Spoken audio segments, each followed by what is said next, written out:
again this morning. So today, our third Sunday of Advent, I was thinking about it, and Ari said to me last night, "Mom, there's only 10 days till Christmas. You better get on my presents." I'm on your presents, don't worry, hon. This morning, reading from Luke chapter 2, verses 1 through 7. At that time, the Roman Emperor Augustus decreed that a census should be taken throughout the Roman Empire. This was the first census taken when Cyrenius was governor of Syria. All returned to their ancestral towns to register for this census.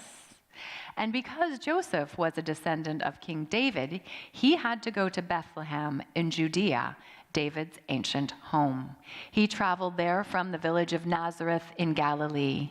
He took with him Mary, to whom he was engaged, who was now expecting a child. And while they were there, the time came for her baby to be born.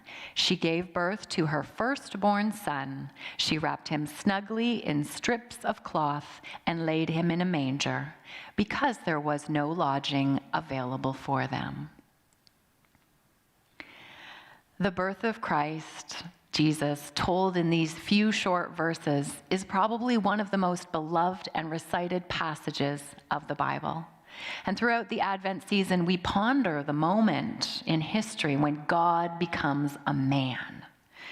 Christmas carols and greeting cards, nativity displays, church Christmas pageants with little children dressed up in their parents' housecoats and towels draped over their heads. Giddy little angels with tinsel crowns and fluffy white sheep crawling around on the stage all portray the romance of the birth of Jesus, the beauty and charm of a wee baby born in a sleepy town in Judea. And yet for Luke, our author, the romance of the story is not really what he was most excited to convey to his reader. He had an agenda in retelling this event and wanted to ensure his readers understood a few main points about this special event. Now, I promise I won't ruin the romance and charm of Christmas for you, but let's see what Luke wants us to learn about this passage. First, let's look at the political situation. Luke, as with all the apostles, wants to validate the birth of Jesus. He wants his reader to know the birth of Jesus really happened. So he reminds his reader of the governing officials and the political landscape at the time of the birth. And this political situation tells us why Mary and Joseph ended up traveling to Bethlehem at this very crucial point in their lives. So Caesar Augustus had required everyone living under Roman authority to complete a census to prepare for taxation, which obliged every citizen to return to the home of their ancestral birth. And there is historical evidence of a census, as noted by the famous historian Josephus. And whether localized or whether it was for the whole Roman world, we are uncertain. There is some theological disagreement concerning which census Luke refers to, whether it was localized to Judea or the larger Roman world. And the grammar structure that Luke uses describes the census, but these are all questions for another sermon. We know Luke was dedicated to the concrete and would not place so much emphasis on the political setting and the census if it was not already commonly known to the original reader. In Luke chapter 1, he writes, "Many people have set out to write accounts about the events that have been fulfilled among us. They used the eyewitness reports circulating among us from the early disciples. And having carefully investigated everything from the beginning, I also have decided to write an accurate account for you, most honorable Theophilus, so you can be certain of the truth of everything you were taught." The one thing about the census that I have always found unreasonable is the idea that a pregnant woman would be required to travel many days to fulfill the obligations of this census, especially since the birth of having, my own child. I know I read my 21st century lens into this story, but I still find it's a little bit of a hard one to swallow. Certainly Mary must have been made of tougher stuff than I am. Walter L. Liefeld notes in the Expositor's Bible Commentary, "It was customary to return to one's original home for such a census." Aren't we lucky we can pay our taxes and complete census documentation online these days? And so we learn why Jesus is born in Bethlehem. When his parents live in Nazareth, and he is raised in Nazareth, except of course for those 2 years when Mary and Joseph fled to Egypt to hide him. What Luke seeks to convey is that the birth of Jesus in Bethlehem fulfills what the prophet Micah said in Micah 5:2. "But you, O Bethlehem, Ephrathah, are only a small village among all the people of Judah, yet a ruler of Israel, whose origins are in the distant past, will come from you on my behalf." And so Luke wants us to know that although the Roman leaders were the ones to issue these decrees, underneath it all, God has orchestrated for Jesus to be born in the town of David, as he was of the lineage of David. Luke is showing us that God's plan is much bigger than the edicts of kings and rulers of this world. And despite the seeming humble beginnings of Jesus, God has a powerful plan for the world that will move forward regardless of the decrees of the rulers of this world. Second point is the significance of the birth taking place in the town of Bethlehem. So what do we learn about Bethlehem? And we know that Jesus was born in Bethlehem on an evening like every other, with shepherds tending sheep on the hills, people coming and going about their business in the small town, welcoming guests from out of town because of the census, and seeing to their needs. Did you know that the name Bethlehem means house of bread? For many of us who grew up in the church, we've doubtlessly heard Jesus named as the bread of life. That might be familiar to you. John says in John 6:35 and again in 6:48, "I am the bread of life. Whoever comes to me will never be hungry again. Whoever believes in me will never be thirsty." And so why is Bethlehem named House of Bread? Well, the simple truth is it's located in a fertile region of Palestine. Most of Palestine is a very barren land.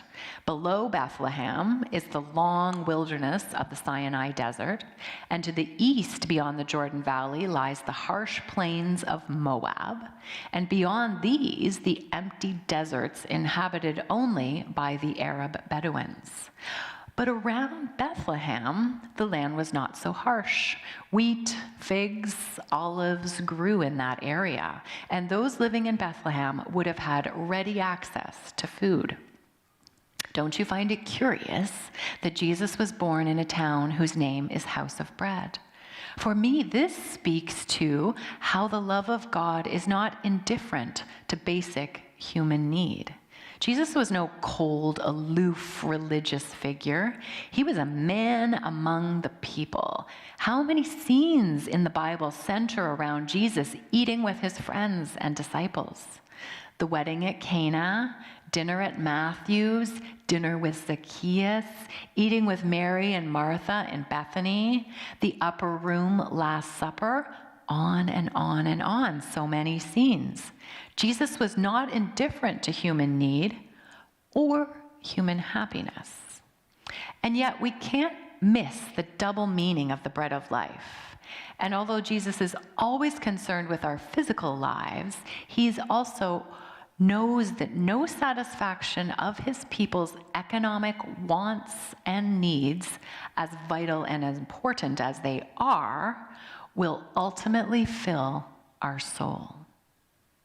Even if we were to create a perfect utopian society where everyone was well fed and well cared for, there would still be a lack of true joy, because something in the human soul always starves unless it is fed by the one who said he had come to be the bread of life. Matthew 4:4 reminds us, people do not live by bread alone, but by every word that comes from the mouth of God. And this brings us to our third and biggest points, the humble circumstances surrounding Jesus' birth. In our birth narrative, Luke doesn't say how long Mary and Joseph stay in Bethlehem or when exactly they arrived in relation to the birth. They may actually have been there for a few months prior to the birth. It seems quite unreasonable that a young woman 8 months plus pregnant would have attempted a long journey on or with a donkey when she was so close to delivery. It's approximately 80 to 90 miles from Nazareth to Bethlehem. And I think Trisha's going to put an image up for us here of a little map of the area. So 80 to 90 miles from Nazareth to Bethlehem. And in one article I read online, a contemporary man decided to do this walk with a donkey. And he suggests that it's a very, very rough terrain and that Mary may not even have ridden the donkey, but rather walked, and simply they loaded all their gear on the donkey and used it as a cart to carry everything, because donkeys are very stubborn. And if they don't want to move forward, they won't. They'll just stop. So actually riding the donkey might have delayed the journey by quite a bit. So he felt that it would have been easier for them to just drag the donkey with them. So in this image here, you can see the distance that they would have traveled. So Nazareth right here, they would have gone down and around and over and down into Bethlehem. So that's 80 or 90 kilometers. I keep picturing the donkey from Shrek, if you've seen Shrek. And he's like standing there yelling back at Mary in Eddie Murphy's voice, complaining loudly about the long journey that she is forcing him to take. And so the route would likely have been around Samaria, because we know that Jews and Samaritans are not the best of friends. And the other thing you'll note in the image is that huge Judean mountain range. So you can see the mountain range that runs right through the middle. So if they basically went straight down, they would have to go through Samaria. So they went around, which meant navigating the mountain range. So all quite grueling journey, and that would have taken anywhere from a week to 10 days, depending on how often they needed to stop, and they probably spent time in Jerusalem before hitting Bethlehem. And so whether the couple rode or walked with the donkey, when they finally arrived in Bethlehem, they found there was no private room for them to stay in. And growing up, I had always kind of had this understanding that Mary and Joseph arrived in Bethlehem late one night, found no place to stay, and that very same night, Mary gave birth in a stable. Maybe it was. We're not told by Luke or by any of the gospel writers when the couple arrived in Bethlehem, but the popular image of Mary and Joseph arriving to the crowded inn at the 11th hour might not be as accurate as we imagine. The Interpreter's Bible Commentary notes that since Joseph was from Bethlehem originally, one of the line of David, he would likely have had family living in Bethlehem and may have brought Mary there a few months prior to the birth to deflect some of the gossip and the emotional stress surrounding her pregnancy, since the couple was only pledged to be married. And according to Matthew 1:24, we know the couple was married at this time, but hadn't consummated the marriage. So that's the pledged to be married part. They decided to wait until after the baby was born. Either way, the story tells us Mary delivered the baby in a place where animals lived. And it's quite possible Joseph's family home was crowded with relatives on hand for the census, and that the only private place was with the animals, maybe a cave or a stable, or even part of the family home. For many places in the world, animals and their food are kept in the same building as the family quarters. Really, It's all speculation. And even although we would love to know all of the details and the particulars, Luke is not concerned with filling us in on all the details surrounding the timing of the young couple's arrival in Bethlehem, nor whether Mary rode the donkey or walked, or the architectural details surrounding the structure of the birth. What concerns him is conveying the humble beginnings of the baby Jesus. How different his birth to that of a king.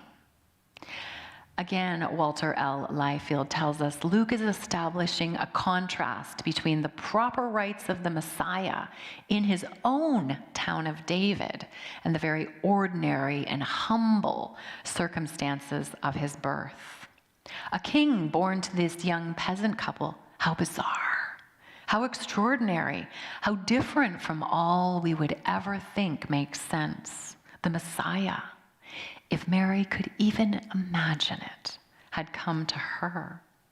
How could the hope of the Jewish people have come to her? She was nothing but a young wife of a poor carpenter. They had no money or connections to propel their child into the political arena he would need to prepare for in order to save the Jews from their Roman oppressors. How could she and Joseph prepare him to be the champion of her people? What exciting miracle would God bring into their lives to make this all happen? I'm sure Mary dreamed all kinds of exciting dreams of how Jesus would rise to power and save his people. She would never have imagined what God had planned for his son. How could she have known he was destined to save not only the Jewish people, but the entire world? And she would never have imagined the manner in which he would do it. 2 weeks ago, when Chad treated the presentation of Jesus at the temple and he read Simeon's blessing, I was really powerfully struck by the foreshadowing of Mary's pain when her son dies on the cross. It says, "This child is destined to cause many in Israel to fall and many others to rise. He has been sent as a sign from God, but many will oppose him. As a result, the deepest thoughts of many hearts will be revealed, and a sword will pierce your very soul." Luke 2:34 and 35, as the words of Simeon in his blessing to the couple. How could she have understood that the Messiah who came to her was really God? How could she know what life awaited her small baby? What Jesus would endure for her and for the rest of the world? How could she know he had come to save the whole world? And to save us from what? It's not salvation from slave to Rome. No, not that at all. That continued long after Jesus died and rose again. If not that, then what? What could be more important than political freedom? He came to save us from ourselves, to give life where there is none. But just like Mary must have imagined Jesus would come to rescue her and her people from a harsh situation they were in, we too dream Jesus will save us from our harsh situations, that he will rescue us. Rescue from our sad or scary situation. Rescue from debt or illness or loneliness, our loss, our pain. We don't want a Messiah to look into our hearts and see the void there. A Messiah who will ask us to trust him with all we hold to. The anger we can't let go of, the bitterness against our partner, the fear and disappointment of not really being seen or known by those closest to us, the anxiety of not achieving all we hope to in this life. And although Jesus does not promise to save us from our difficult circumstances, he does offer so much more. He came to offer us lasting peace despite our difficult situation, real joy that surpasses our comprehension. To be so happy you can't believe it? Really? How amazing would that be? To be so happy you can't believe it. And he came to show us the way to have this peace and joy. He was born as a human being to show us how to connect with God. He walked and talked and lived as we live to show us the way to connect with God by trusting God with all we hold dear, just as he did so many years ago, trusting the Father perfectly, even to death on a cross. And all for us, all for love. But we don't really want to trust. We don't really want to allow someone to look inside and see the darkness of our soul. We like to keep a firm grip on control over our lives, however deluded we may be about the amount of control that we actually have. We don't really have room in our hearts for Jesus to come in and take up space. Verse 7 in our passage tells us, on the night of Jesus' birth, there was no lodging available for them, so they landed in a stable for the birth. And so this single point in the story becomes a parable of the human soul. It seems unfair that the pregnant Mary can't find a private room to deliver her baby. Was this some kind of a punishment from God? No. Just the circumstances Mary and Joseph found themselves in that night. Whether there was no room in the local inn or the family dwelling, so too our difficult circumstances are not a punishment from God, nor are they something he will necessarily rescue us from. But he will come to offer us peace and joy in the midst of these circumstances.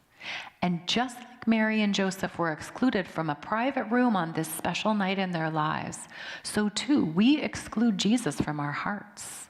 We probably don't even realize that we do it most of the time. And we don't always purposefully keep him at the door. It's more a matter of the rest of our lives just taking over. The immediacy of caring for ourselves, our families, our work, church, obligations, filling up all that space and exhausting us. How many of your minds are running through all the things you have to do once church is done? Don't answer that. Another reason why there was no room for Jesus to be born that night is that no one, or very few, were actually looking for him or anticipating him. Had the Jewish world into which he was born really known who he was, I'm pretty sure that room would have been made. And if we today had any real idea of how trusting Jesus with all we hold dear and precious would impact our lives, we too would open the door and make room. We would usher him in and invite him to take over. But we're more satisfied with the small joy we find in controlling our own world than we do with allowing him in to see what real joy looks like. But some people looked for him. Some dreamed of his arrival, like Simeon and Anna, whom we heard about a couple of weeks ago, waiting at the temple for the arrival of the Messiah, believing God would send Messiah just as he had promised them, and the Magi, who followed his star, watching for him in the sky, determined to find this promised one. They traveled far beyond the borders of their countries to find and worship him. But the majority of the world was not watching and waiting, not expecting God to arrive as a baby on that quiet night in Bethlehem. This Advent season, may we open our hearts ever so slightly to the presence of Jesus, allow him to take up some space in our lives. And what do we expect when a king enters our heart? But God, as the king, meets us one by one, right where we are, right where I am, right where you are, right where you are. And that night in the stable, it was quiet. A king had been born in the most unexpected way. Mary and Joseph, their heads bent adoringly over their new baby. A few astonished shepherds creeping in to worship the child. A king had come in the most unexpected place. What unexpected places are you in today? Rest assured that the King will also meet you there. Amen.